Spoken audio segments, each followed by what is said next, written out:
Tapos na po ako magluto. Ito na po ang aking nilutong okoy, mga kalabs. Super sarap. Anong masarap sausawan dito, mga kalabs?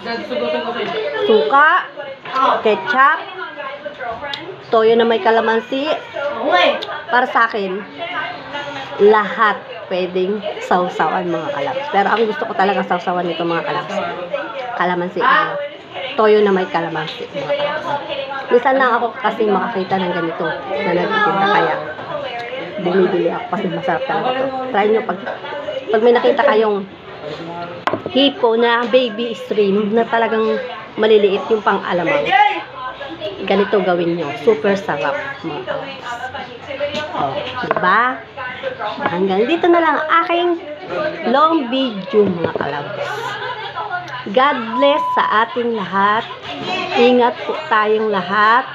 Lagi po tayong magdasal bago matulog, pagkagising, at sa lahat ng oras. Magpasalamat po tayo kay Lord. Salamat po. Bye-bye.